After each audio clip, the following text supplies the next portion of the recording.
너무 좋아하시는 것 같아요. 예, 뭐 멈출 수가 없네요. 그냥 인사하다가 그냥 끝날 것 같은. 오늘 가장 위대한 겸손이라는 제목으로 하나님 말씀 같이 나누도록 하겠습니다. 세상에는 두 가지 유형의 사람이 있습니다. 겸손한 사람, 교만한 사람이죠. 성경의 잠언서에 보면요, 18장 12절 말씀에 사람의 마음의 교만은 멸망의 선봉이요 겸손은 존귀의 길잡이니라 라고 있죠.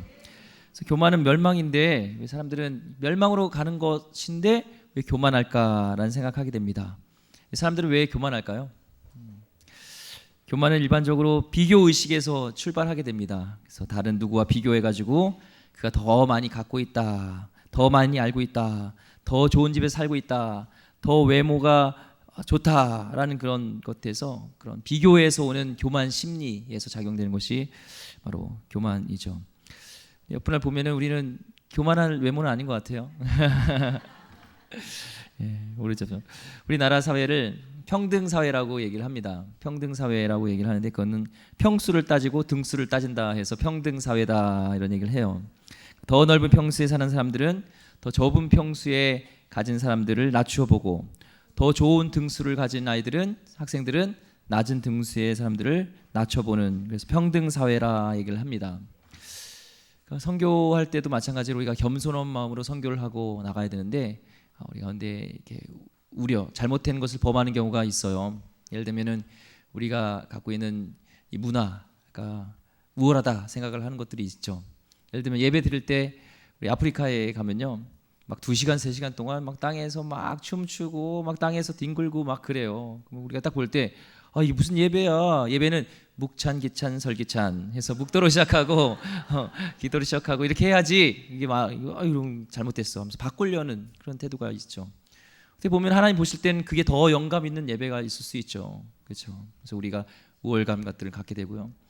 또 케냐에 있는 선교사님들 보니까 들었는데요, 마사이족이 이제 섬기는 선교사님이었어요. 마사이족이 목 길고 이렇게 사냥을 잘하고 사자랑 싸우는 그런 용감한 부족이잖아요. 그들이 이렇게 오면은 서로 이렇게 오면은 새로 오신 분, 또 손님을 보면 귀한 분을 보면 침을 뱉는데요. 한번 침 뱉어 보세요. 예, 우리 한국 가면 싸대기를 그냥 때리거나 막 이거 없어요 막 하겠죠. 그래서 이제 이걸 바꿀까 생각했는데 그들의 문화를 잘 생각해봤대요. 보니까 연구를 해보니까 그 아프리카 거기는 물이 부족하대요. 그래서 나에게 있는 수분을 귀한 손님에게 준다라는 뜻으로 이렇게 침을 뱉는다고 하더라고요. 그래서 우리가 생각할 때 앞으로 침 많이 뱉으신 분이죠. 그러니까 우리 문화가 우월하다가 생각할 수 없다는 거예요. 그래서 겸손하고 나가야 되는데 우리가 교만함으로 인해서 실수를 범하게 됩니다. 잘생긴 사람들은 못생긴 사람들을 낮추기도 하고요. 또 못난 사람들은 잘난 사람들의 외모를 폄하하기도 해요. 인터넷에서 잘생긴 못생긴 구분법이라는 유머가 있습니다. 못생긴 남자들에 대한 말들은 주로 이런 얘기를 한대요. 혹시 내가 이런 얘기를 잘 듣나 보세요. 착하게 생겼네. 공부 잘하게 생겼네. 인상이 좋으시네요. 사람 좋아 보이네. 다 남자답게 생겼다. 이런 얘기를 들으면 좀 이렇게 못생긴 사람들 이렇게 얘기할 때 얘기한다고 합니다. 꼭 그런 건 아니에요. 그런 얘기 많이 들으시면은 한번 생각해 보시고요. 또한 잘생긴 남자들에게 하는 말은 이런 얘기를 한다고 합니다. 싸가지가 없게 생겼네. 꽁 기생오라비 같이 생겼네. 재수없게 생겼네. 좀 노랗겠구만. 여자 속개나 썩였겠어. 고쳤네. 이런 얘기를 한다고 합니다. 이웃에 대한 질투의 감정으로 인한 왜곡된 그런 평가가 있죠. 그렇죠.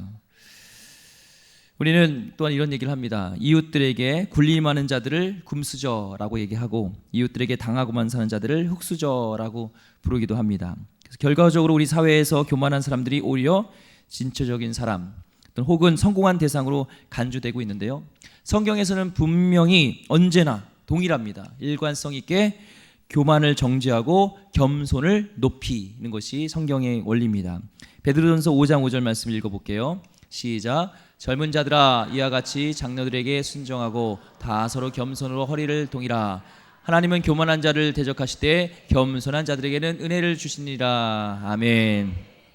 교만한 자는 하나님이 대적하신대요. 겸손한 자들은 은혜를 주신대요. 왜 하나님 교만한 자와 대적하세요? 교만은 하나님과 싸우자는 거예요. 하나님이 겸손하기 때문에. 교만은 그런 원수, 마귀의 어떤 그런 근원이 있게 되기 때문에 하나님이 싸운다는 거죠. 대적한다는 거죠. 하지만 겸손한 자에게는 은혜를 주세요. 물은 위에서 아래로 흘러요, 밑에서 위로 흘러요? 위에서 아래로 흘러요. 그래서 바다같이 낮은 곳, 모든 강물이고 무슨 더러운 물이고 다 수용하잖아요. 받잖아요. 마찬가지로 하나님의 은혜를 받는 방법, 은혜는 하나님이 주시는 거지만 우리가 겸손해지고 비우고 낮아지면 하나님의 은혜가 임하게 돼 있어요. 그래서 하나님 겸손한 자를 은혜를 주십니다. 오늘 본문에 보면요, 읽기 전에 마태복음 11장 29절 말씀에 예수님의 성품에 대해서 나와요. 예수님이 어떤 분이신지 읽어보겠습니다. 시작. 나는 마음이 온유하고 겸손하니 나의 멍에를 메고 내게 배우라. 그리하면 너희 마음이 쉼이 얻으리니 하면서 예수님의 성품이 겸손이라고 얘기를 하고 있습니다. 오늘 본문에서 예수님의 성품을 가장 닮은 인물이 나와요. 그 자가 바로 세례 요한이라고 하고요. 세례 요한, 침례 요한이라고도 하지만 세례 요한이 나옵니다. 그를 예수님이 어떻게 평가했냐면은 마태복음 11장 11절 말씀에 세례 요한을 이렇게 평가하고 있습니다. 읽어보겠습니다. 시작. 내가 진실로 너에게 말하노니 여자가 낳은 자 중에 세례 요한보다 큰 이가 일어남이 없도다. 그러나 천국에서는 극히 작은 자라도 그보다 크니라. 아멘. 여자가 낳은 자 중에서 요한보다 큰 이가 없대요. 가장 높대요. 가장 존귀하대요. 크대요. 왜 이런 평가를 듣게 되었을까? 오늘 말씀을 통해서 같이 나눠보도록 하겠습니다. 오늘 본문의 3장 22절 말씀이요, 요한복음이요. 어떤 일이 있었는지 읽어보겠습니다. 시작. 그 후에 예수께서 제자들과 유대 땅으로 가서 거기 함께 유하시며 세례를 베푸시더라. 아멘. 예수님이 지금 유대 땅에 가셔서요, 거기서 지금 세례를 베푸셨어요. 학자들에 의하면은 예수님이 베푼 것이 아니라 제자들이 세례를 베풀었다고 얘기를 하고 있습니다. 그럼 여기가 어디냐? 예수님이 유대 땅 어딘지 나와 있나요? 어디죠? 잘 모르겠죠. 23절 보면은 알 수가 있어요. 23절 읽어보겠습니다. 시작. 요한도 살렘 가까운 에논에서 세례를 베푸니 거기 물이 많음이라. 그러므로 사람들이 와서 세례를 받더라. 요한도 살렘 가까운 에논이니까 예수님이 살렘에 있었고 요한은 그 가까운 곳 에논에서 세례를 베풀었죠. 많은 사람들이 세례를 받으러 왔을 때 세례를 베풀었던 이 사건이 지금 성경에 기록하고 있습니다. 그런데 이 어떤 일이 있었냐면은 이 어떤 일을 보고 제자들이 요한에게 다가왔어요. 그 요한에게 얘기합니다. 26절 말씀 읽어보겠습니다. 시작. 그들이 요한에게 가서 이르되 랍비여, 선생님과 함께 요단강 저편에 있더니 곧 선생님이 증언하시던 이가 세례를 베풀매 사람이 다 그에게로 가더이다. 아멘. 이 말은 요한에게 경쟁심을 지금 자극하는 그런 말이에요. 의역하면요 이렇습니다. 지금 목사님, 요한 목사님, 에논교회 지금 요한 목사님이 설교를 듣고 세례를 받으러 오던 사람들이요, 요즘 최근에는 살렘 교회로 가서 나사렛 예수님의 설교를 듣고 거기서 지금 세례를 받고 있습니다 라는 거죠. 그러면 우리가 볼 때 예수님, 하나님을 보라, 하나님이 어린 양이로다 하면서 예수님을 소개하고 예수님을 등단시켰던 인물이 바로 세례 요한이잖아요. 그럼 이렇게 얘기할 수 있죠. 내가 그 선생님을 인정해주고 내가 등단시켜줬는데 감히 내 교구에 와서 내 나와바리 와서 성도를 뺏어가? 이렇게 하면서 화를 낼 수도 있는 지금 상황이에요. 지금 보면 객관적으로 보면요. 근데 요한의 반응은요 그렇지 않았어요. 27절 말씀 읽겠습니다. 시작. 요한이 대답하여 이르되 만일 하늘에서 주신 바 아니면 사람이 아무것도 받을 수 없느니라. 아멘. 하나님이 그 일을 하도록 주신 사명이고 은사가 있기 때문에 그 일들을 감당하는 거지, 하나님이 주권적으로 은사를 주지 않으면 그것이 안 된다고 하면서 하나님에 대한 신뢰를 지금 요한은 신뢰를 갖고 있는 거예요. 성경에 보면 하나님의 은사를 우리에게 주십니다. 각자에 맞게 하나님이 주세요. 그것은 선물이에요. 은사를 영어로 기프트, 선물이거든요. 로마서 12장 6절 8절 말씀 읽어보겠습니다. 시작. 우리에게 주신 은혜대로 받은 은사가 각각 다르니 혹 예언이면 믿음의 분수대로, 혹 섬기는 이면 섬기는 일로, 혹 가르치는 자면 가르치는 일로, 혹 위로하는 자면 위로하는 일로, 구제하는 자는 성실함으로, 다스리는 자는 부지런함으로, 긍휼을 베푸는 자는 즐거움으로 할 것이니라. 아멘. 하면서 하나님의 뜻을 이루고자 우리에게 각자 하나님이 각각 은사를 다양하게 주신다는 거예요. 근데 중요한 것은 내가 은사가 높고 크고 이게 중요한 것이 아니라 하나님이 그것을 우리에 맞게 주신 거라는 거예요. 우리에게 주어진 그 은사를 비교하는 것이 아니라 내가 큰 은사가 있다, 내가 큰 사명을 감다, 교만한 것이 아니라, 또한 낮은 은사라고 내가 섬기는 일이라고 낮은 은사가 아니라 그거에 맞게 그 일들을 감당하는 거예요. 내가 섬기는 일에 은사를 주셨으면 난 그걸 섬기는 거고, 식당에서 또 기도로 또 방송실에서 각자 주신 그 달란트대로 하나님을 섬기는 것이죠. 성경에 보면은 은사에 대한 그런 비유가 있습니다. 1달란트, 5달란트, 10달란트를 하나님께서 주세요. 근데요, 달란트가요 적은 액수가 아니에요. 1달란트가 한 사람의 20년치 생활비예요. 그러니까 한 10억 정도 될까요? 5달란트를 주셨는데 그 5달란트를 가지고 5달란트를 남겼어요. 10억을 가지고 한 10억을 남긴 거예요. 자산 투자 잘했죠. 그럼 많이 남긴 거예요? 안 남긴 거예요? 많이 남긴 거죠. 우리 어르신들은 뭐 그 정도는 돈도 아니니까 눈도 깜짝 않은데 많이 남긴 거예요.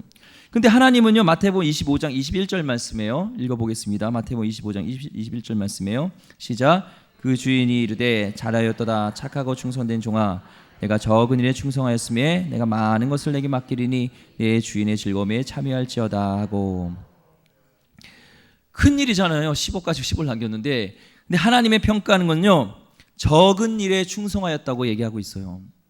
하나님이 볼 때는 작은 은사 같지만 그것이 또한 큰 은사고, 우리가 볼 때 큰 은사일지라도 하나님 볼 때는 적은 은사일 수 있다는 거예요. 그러니까 우리는 사람과 비교하면서 저에게는 왜 큰 은사가 있어요? 저에게는 왜 없어요? 이런 비교가 아니라 하나님이 나 되신 것, 내가 나 되는 것이 중요하고, 하나님의 내가 주인 되어져서 그 주어진 달란트에 감당하는 것이 중요합니다. 또 때로 예전에는 막 그 유명한 목사님들 있잖아요. 저분들처럼 되고 싶어라는 그런 소망들이 있었어요. 근데 점점 깨닫는 것은 하나님은 내가 나 되는 것을 원하세요. 강욱준이라는 사람이 되길 원하세요. 그 주어진 달란트대로 하나님께 영광 돌리고 그 은사대로 사역한 걸 원하시는 거죠. 그래서 제 목소리가 할렐루야 이렇게 하면 어떻겠어요? 뭐 이천성 윤석천 목사님 같습니까? 그게 아니라 하나님 그냥 주신 대로 그 달란트대로 어떻게 충성하고 어떻게 하나님께 성실하느냐, 이게 중요해요. 왜냐하면 하나님이 성실하시기 때문에 그렇습니다. 예레미야가 3장 20절 말씀이에요. 읽어보겠습니다. 예수님은 어떤 분이신가요? 시작. 이것들이 아침마다 새로우니 주의 성실하심이 크시도소이다 하면서 하나님이 우리에게 평가할 것을 마지막 때요, 성실했는가 안 했는가요? 히브리어로 이 성실한 단어가 에무나라는 건데요, 이게 두 가지 도덕적인 것과 어떤 근면함, 이 두 가지가 합쳐진 단어예요. 성실은요, 첫 번째는 도덕적으로 진실하다는 것이고, 또한 약속을 잘 지키는 것이고, 또한 근면한 것은 부지런하다는 거예요. 예를 들면 하나님이 나에게 기도의 은사를 주셨어요. 그는 성실한 것은 약속을 잘 지키는 거예요. 그래서 하나님, 내가 이 시간에 또 새벽 시간에 1시간을 기도하겠습니다 이렇게 약속을 해서, 너무 적죠? 보통 3시간 기도하시는데 1시간 기도하겠습니다 하면은 비가 오나 눈이 오나 어떤 문제가 생기나 내 감정이 우울하거나 내 감정이 어떤 변화가 있거나 피곤하거나 일이 있어도 그 약속을 지키는 것이 성실이에요. 또한 부지런한 거죠. 1시간 기도하겠다 하면은 앞에 10분 또 끝나고 10분 더 늘려가게끔 계속 부지런하게 하는 것이 성실이라는 거예요. 우리 찬양대도 오늘 잘 이렇게 했지만, 성실하다는 것은 비가 오나 눈이 오나 그 자리를 지켜주는 그것이 성실이고요. 어떤 환경에 따라서 바뀌는 것이 아니라 그대로 지켜주는 게 성실이고, 오늘은 내가 10분 일찍 와서 연습했어, 다음에는 20분 더 일찍 오고, 이렇게 점점 부지런하게 가는 것이 성실이에요. 하나님이 우리에게 주신 그 달란트대로 그것을 성실하게 하시기를 원하십니다. 영화나 뮤지컬에 유명한 그 아마데우스라는 영화, 뮤지컬 혹시 보셨는지 모르겠습니다. 거기에 살리에레라는 그런 궁중악장이 나와요. 자수성가한 사람이에요. 성실하게 열심히 주어진 달란트를 가지고, 재능 가지고 열심히 해서 그가 궁중악장, 오스트리아의 궁중악장까지 됩니다. 그는 아내에게도 사랑받고요, 또한 후배들에게도 자신을 따르는 후배학들이 많았던 그런 존경받는 사람이었어요. 행복했습니다. 그런데 그에게 어떤 일이 발생하냐면요, 황제에게도 총애를 받게 되었는데 모차르트를 만나게 되는 거예요. 모차르트가 나타났는데 자신은 밤을 새워서, 때로는 막 한 달 동안 밤을 새워서 어렵게 곡을 이렇게 쫙 쓰는데 막 지우기도 하고 고치기도 하고 다 찢어버리기도 하고 하는데, 이 모차르트라는 사람은요, 놀다가 일필휘지로 단 한 개의 음표의 수정도 없이 악보를 작성해내는 거예요. 그리고 이 황제 그러다 보니까 이 사랑을 받게 되면서 질투를 하기 시작합니다. 그래서 그를 미워하게 되고 인생에 그가 변화되는 일들이 이 사건이 있었어요. 오히려 나에게 주신 달란트, 내가 궁중악장까지 된 거에 하나님에 감사하고 그에 주어진 달란트에 성실하게 살았다면 행복하게 살 수 있었는데, 그는 평생 동안 모차르트라는 그 사람을 저주하면서 하나님을 원망하면서 미움의 감옥 속에서 불행한 삶을 살았다는 겁니다. 세례 요한은요, 그렇게 비교하지 않고 하나님께서 주신 그 은사를 주권적으로 수용하면서 예수님의 신실한 증인이 되고자 하는 삶을 살았다는 겁니다. 오늘 말씀 28절 말씀에 그가 어떻게 고백하는지 한번 읽어보겠습니다. 28절 말씀이요, 시작. 내가 말한 바 나는 그리스도가 아니요 그의 앞에 보내심을 받은 자라고 한 것을 증언한 자는 너니라 얘기합니다. 더 나아가서 그의 고백은요, 29절 말씀 읽어보겠습니다. 시작. 심부름을 취하는 자는 신랑이나 서서 신랑의 음성을 듣는 친구가 크게 기뻐하나니 나는 이러한 기쁨으로 충만하였노라. 아멘. 세례 요한은 나는 그냥 신랑의 친구로 만족합니다. 들러리로 만족합니다. 오직 예수만이 신랑이시고 그분이 신부를 취할 뿐입니다. 우리 교회의 주인공은 하나님이십니다. 하나님의 주인공이십니다. 이렇게 얘기를 하고 있는 거예요. 여러분 어떻습니까? 나를 향한 부르심을 알고 거기에 성실하시기 바랍니다. 예전에 이런 얘기들이 많이 있었죠. 재밌는 얘기일 수 있죠. 교훈이 있어요. 근데요, 이제 성도들이 이제 이 땅의 삶을 마무리하고 천국에 가면 예수님이 이렇게 반갑게 맞아주신다는 거예요. 그래서 이렇게 멸관도 씌워주고 안아주기도 하고 잘 왔다 하면서 막 이렇게 반겨주는 거예요. 자리에 일어나서 막 뛰어가서 막 안아준다는 거예요. 근데 오랫동안 이제 교회 사역을 하시고 이제 이 삶을 마무리하시고 천국에 가신 목사님이 오신 거예요. 저기서 이렇게 오는데 예수님이 일어나지도 않으시고 자리에 앉아 계시는 거예요. 그냥 반겨주지도 않고. 궁금하잖아요. 그래서 천사가 예수님, 오랫동안 저렇게 목회를 하신 목사님이 오셨는데 왜 자리에서 일어나지도 않고 저렇게 계십니까? 그러니까 예수님이 우리 목사가 너무 내 자리를 탐내서 내가 일어나면 내 자리를 뺏을 것 같아. 그래가지고 내가 안 일어났어 얘기를 한다는 거예요. 참 우픈 얘기입니다. 그래서 저도 이 말씀 묵상하고 또 생각을 하면서요, 기름교회 담임 목사님이 누군가라는 생각했어요. 우리 기름교회 담임 목사가 누굴까요? 예, 아니에요. 기름교회 담임 목사는 하나님이에요. 예, 저는 총무입니다. 총무. 하나님이 담임 목사라고 생각해요. 그래서 총무는요, 그냥 열심히 뛰는 거예요. 그런 위에 리더가 시키는 일에 성실히 예 알겠습니다 순종하고 군말 않고 열심히 뛰는 거예요. 그래서 여러 가지 기도 제목들이 또 우리 성도님들이 저에게 여러 가지 원하시는 것들, 또 교회를 사랑하는 마음에서 많은 것들을 얘기하세요. 정말 감사해요. 그래서 저희한테 많이 얘기해 주시고, 또 저도 인간인지라 그런 것들을 어떻게 잘 판단할까, 어떤 것들은 의견이 서로 상충한 것도 있고 생각을 해요. 그럼 제가 막 주인 되어가지고 제가 담임 목사면 막 고민하고 스트레스가 많겠죠. 그런데 그것을 하나님께 올려드리는 거예요. 하나님, 저는 총무인데요, 하나님께서 오케이 하는 것, 하나님께서 원하는 것, 하나님께서 기쁨이 되는 것, 거기에 저는 순종하겠습니다 이렇게 가는 거예요. 인간 그래서 또 상의도 하고 당회에 또 여러 가지 성도님과 얘기도 들어보고 또 기도하면서 말씀을 보면서 어떤 것이 하나님이 가장 좋은 것인가를 생각하는 거죠. 그래서 혹시 여러분이 얘기한 것들이 다 반영이 안 되더라도 또 우리 강욱준 총무 목사님께서 하나님의 뜻에 따라서 잘 판단하려고 하는구나 이렇게 생각하시고, 혹시 저에게 얘기했던 것들이 생각들이 다르게 될지라도 그렇게 이해해 주시기 바랍니다. 우리 기흥교회 담임 목사님은 하나님이세요. 예수님이세요. 그래서 저도 항상 그러려고 그렇게 생각하고 있습니다. 유명한 지휘자 레너드 버스타인가 누군가에게 오케스트라에서 가장 구하기 힘든 연주자가 어떤 파트냐고 물었습니다. 그의 대답은 우리 예상과 다르게 제2 바이올리니스트였다고 얘기를 합니다. 제1 연주자는 많지만 그와 함께 서포터로 그의 제1 연주자 화음을 이렇게 아름답게 하면서 오케스트라를 잘 이렇게 섬겨주면서 자기는 드러나지 않지만 열심히 섬길 수 있는 제2 연주자를 찾기는 쉽지 않다는 거예요.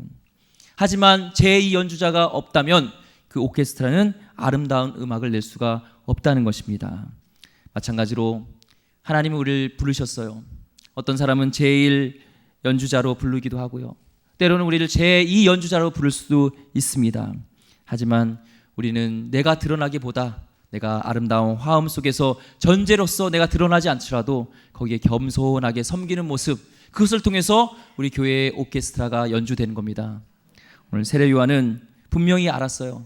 내가 드러나지 않고 내가 높아지지 않아도 예수님이 주인공 돼서 예수님이 높여지면 나는 그것으로 감사합니다라는 것이 세례 요한의 생각이었다는 것이죠. 오기니스가 쓴 소명이란 책에 보면요, 하나님의 결정적인 소명에 귀 기울이면서 산 인생은 다른 모든 청중을 밀어내는 단 한 분의 청중, 유일한 청중 앞에서 살아낸 인생이다라고 얘기합니다. 하나님 앞에서 결정적인 소명에 기울인 것은 사람의 귀에 기울인 것이 아니라 단 한 분의 청중, 하나님을 생각하면서 하나님의 음성에 기울이면서 거기에 따라서 산 인생이 진짜 결정적인 소명에 귀 기울이며 산 인생이라고 합니다. 사람은 알아주지 않을 수도 있습니다. 여러분이 식당에서 빨래하고, 빨래는 아니죠, 식당에서 설거지하고, 또 이렇게 주차 봉사하고, 방송실에서 정말 어렵게 봉사하고, 또 찬양대로, 또 교사로서 여러 가지 각종 일들을 봉사한 것, 사람이 안 알아줄지라도 우리의 청중, 우리 보고 계신 하나님 앞에서 본다면 우리 인생은 그 소명을 잘 감당하는 인생이 될 수 있다는 것입니다. 오늘 세례 요한은 그 소명을 알았고 30절 말씀의 마지막 그 소명대로 이렇게 고백합니다. 읽어보겠습니다. 30절 말씀이요. 30절, 3장 30절 시작. 그는 흥하여겠고 난 쇠하여라 하리라 하니라. 마침내 그는요 참수형을 받아 자신의 목숨을 순교의 제물로 드리고 그는 이슬로 사라집니다. 하지만 예수님의 평가는 하나님의 그 여자의 낳은 자 중에서 가장 위대하다고 이렇게 평가를 해주는 거예요.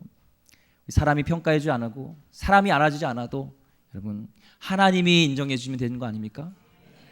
정말로 예수님의 모습을 닮아서 빌립보서 2장 6절 8절 말씀에 그는 본체 하나님이시나 동등됨을 취하지 않으시고 오히려 자기를 비워 종의 형체를 가지사 사람들과 같이 되셨고 자기의 모양으로 나타나서 자기를 낮추시고 죽기까지 복종하셨으니 곧 십자가에 죽으심이라 하면 예수님의 모습을 닮은 것이 우리 그리스도의 그런 모습, 그리스도인의 모습이 아닌가 생각하게 됩니다.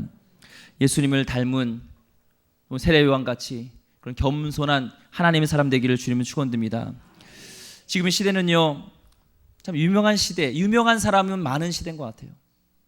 세상을 감동시키고 하지만 움직일 수 있는 위대한 인격을 만들어내지는 못하는 시대인 것을 보게 됩니다. 목사인 저부터 볼 때 내가 정말 그리스도인으로서 겸손해지고 낮아지고 이런 모습인지 아니면 내가 유명해지고 내가 높아지려는 모습이 아닌지를 보게 됩니다. 시대에 정말 필요한 인물은 예수님처럼 세례 요한처럼 진정 겸손의 위대한 사람, 이 사람을 찾고 계십니다. 여러분 정말 하나님의 사람으로 그리스도인으로서 겸손하게 성실하게 그 맡은 일에 충성을 하시는 하나님의 귀한 하나님의 백성, 하나님의 자녀 되기를 주의 이름으로 축원드립니다. 기도하겠습니다. 하나님 정말 예수님처럼 세례 요한처럼 주님만 높이고 주님만 드러나고 나는 드러나지 않을지라도 거기에 감사하고 거기에 감격하며 살 수 있는 하나님의 귀한 백성들 다 되게 하여 주시옵소서. 귀하신 예수 그리스도 이름으로 기도드립니다. 아멘. 우리 찬양 나 주님의 기쁨 되기 원하네.